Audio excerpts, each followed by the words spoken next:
and director Jackie Jesko and editor Andrew Moreale.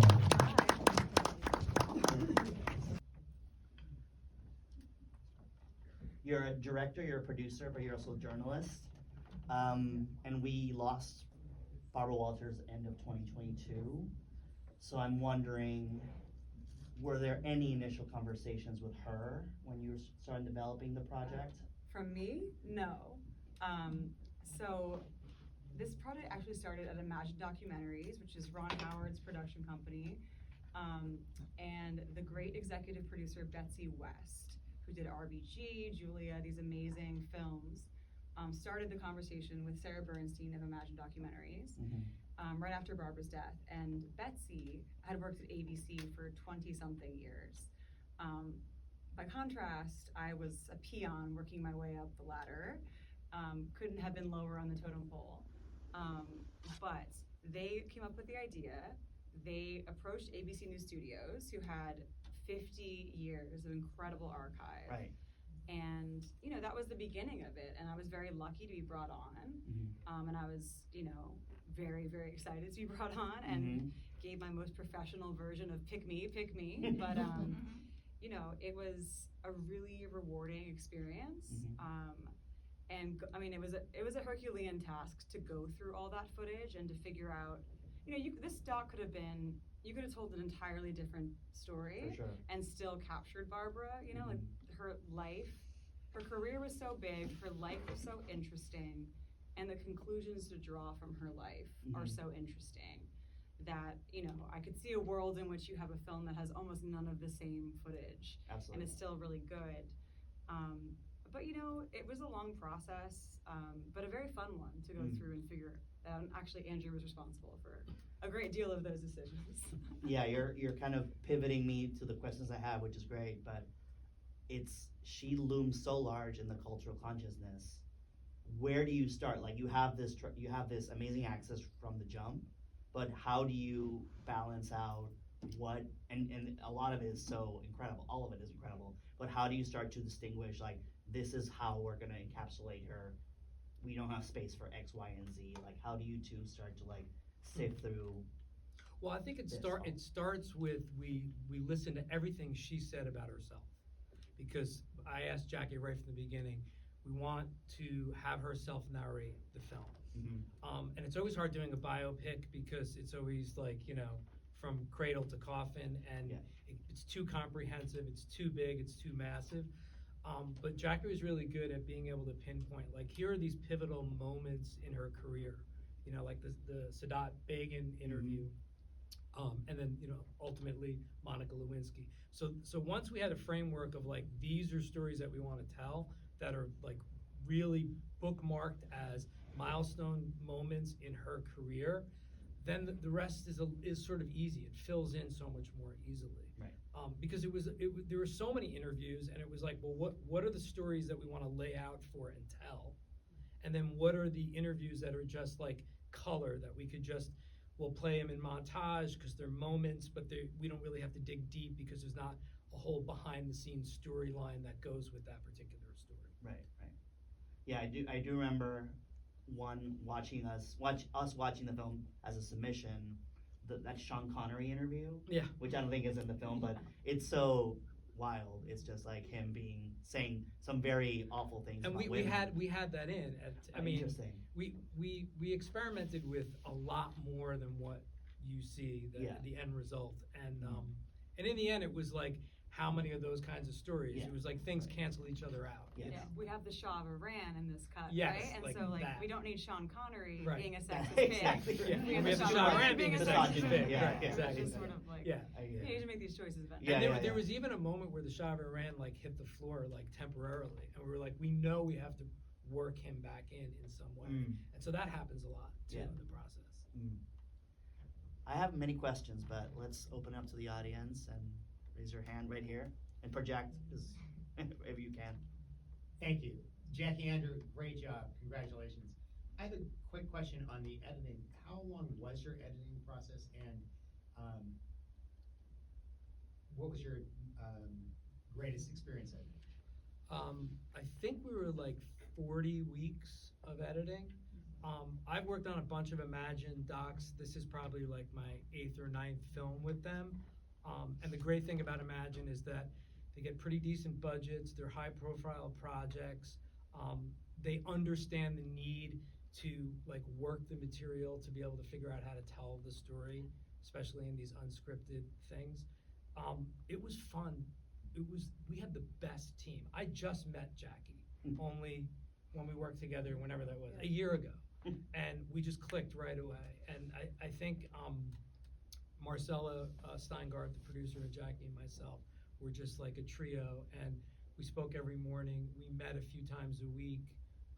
And then we worked also remotely as well.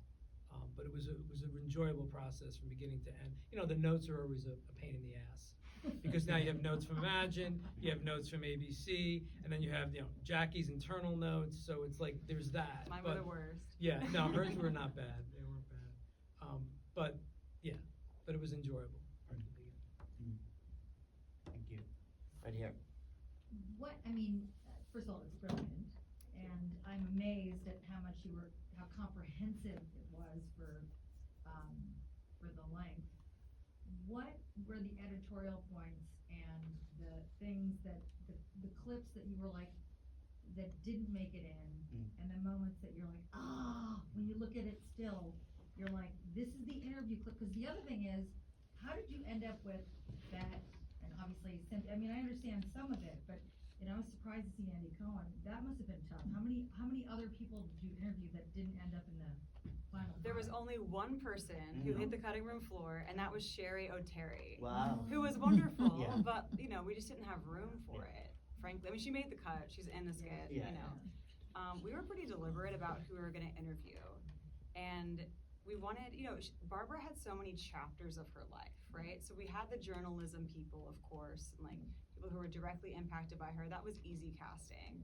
Then we wanted the other side of the table type people. So that was Bet and Monica Lewinsky. Like that was the category. That was amazing. Thanks. That's Yeah, that was great. awesome. Yeah. But they had such a rapport off, like, we watched all the Raw. We're like, these people really like each other. Like, I bet they were really friends, and we kind of asked around and got around to knowing that they were. And Bet really knew her, which was nice. They definitely had something going there.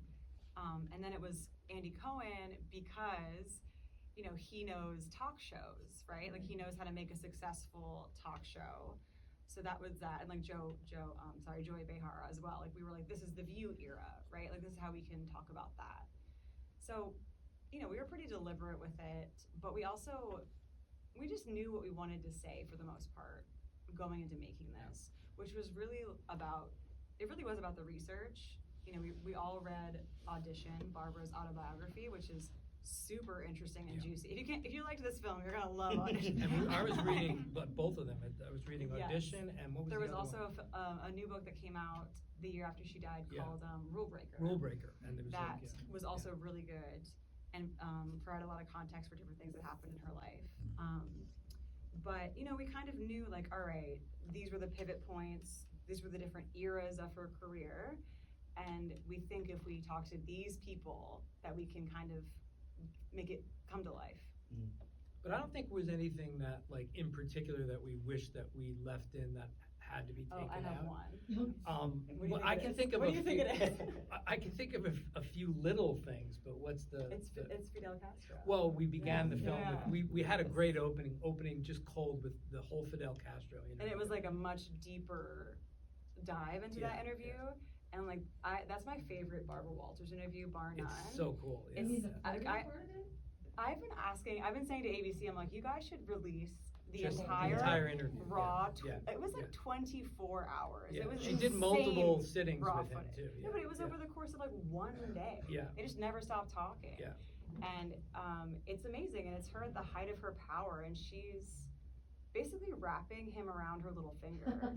There's like chemistry. I don't know what went on there. I would love to know what there's went on sexual there. tension. I'm not saying whatever. I know. I don't know. But like, she's asking him like, "You ever gonna shave off your beard? Like, are you married?" Which it's in the phone, but Some of it is it's not a in there. complicated question. But Yeah. he has a hard time with it. Like he was this impassable figure, right? And she completely had him backed into a corner. And that was like her true strength. And it's funny because I think that Barbara is famous for celebrity interviews understandably, but I think that she actually was at her best doing the political interviews, and I think she loved them a lot.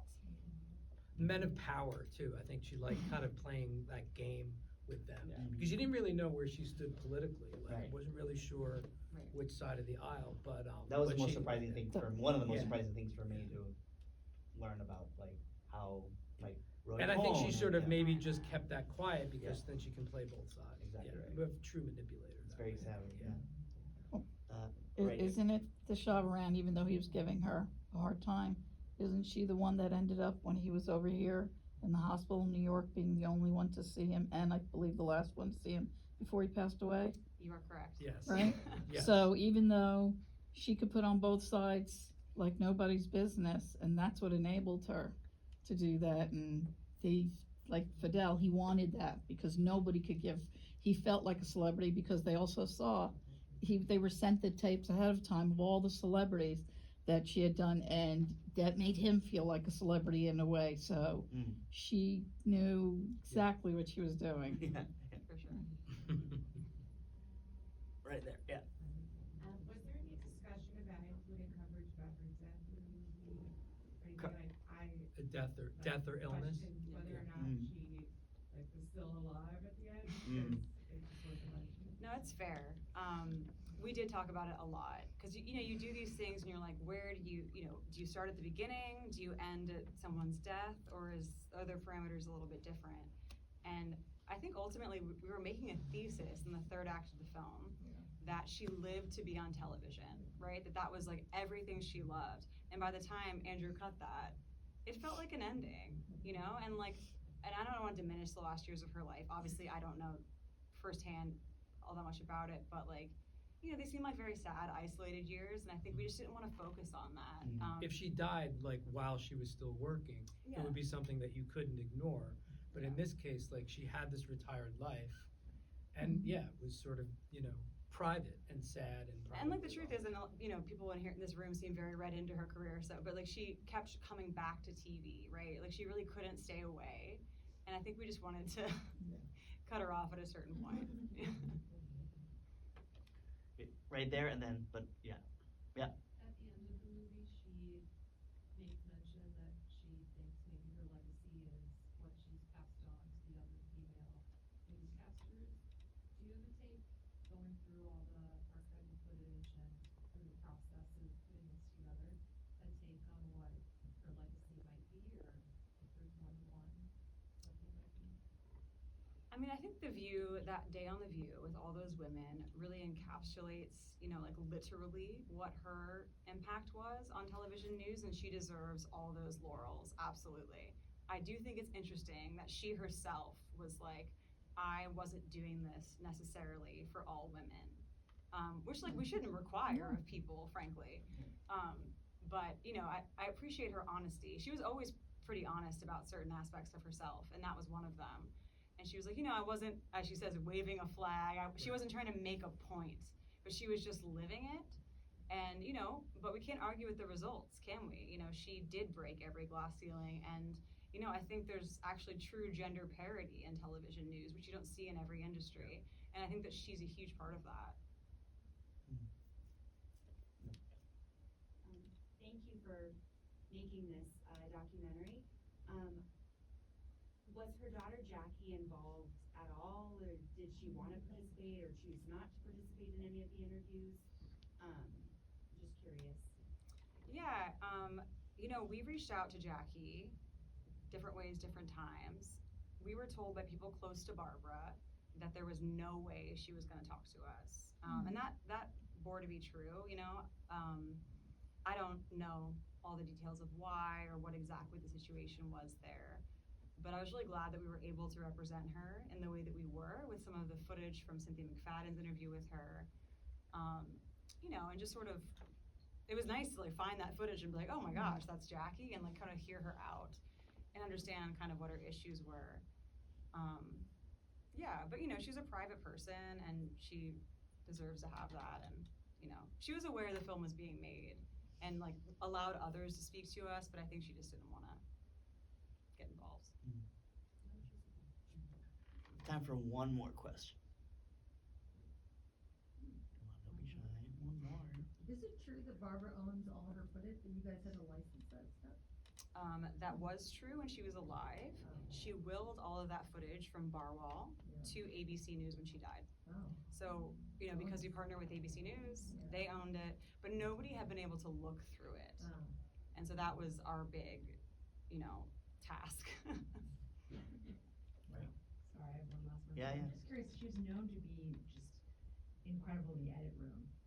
But what was it about her editing that she was so incredible at? It's definitely for you. I think she could identify the heart of the character and the story right away. Like it was, for her, it was all about like, and again, I've worked in documentaries for almost 40 years, never had the pleasure of meeting her, heard about people that have worked with her. She was very good at like, it was all about like figuring out how to hook the viewer, a beginning, and then where we're gonna dramatically come to at the end, and the middle was easy. That was her big thing. So I think that she just could, in fact, I thought it was really interesting that a lot of her interviews that she did, the way she conducted the interview, a lot of them were then broadcast. They were edited, but they were broadcast in the order of how she asked the questions. So she had this narrative in her head and wrote it out on index cards, and so the questions were crafted in a way that were the arc that she went in and wanted to fulfill, which I thought was kind of interesting. Maybe a little closed-minded, because you have to explore a little bit, but I think she had a plan, that's what she wanted, that's where she went, and then she saw it through in the edit from what we could tell. Yeah, even looking at the footage, a lot of it, like the questions and because I looked at the raw stuff and then you looked at the interview and you saw that it was in the same order as the raw clips that were shot. So that's kind of interesting. In a lot of cases, not in all cases. Well, we're out of time, but do you want to tell everyone when the doc will come out, what the plan Well, is? thank you for Hulu? coming to see Yes, it already. please. But it is coming out on Monday on Hulu. So Monday. Yes, Monday so on Hulu. Tell your loved ones, and thanks for joining us, everyone. Thank you. Good Thank night. you. Thanks to Jackie and Andy. Thank you.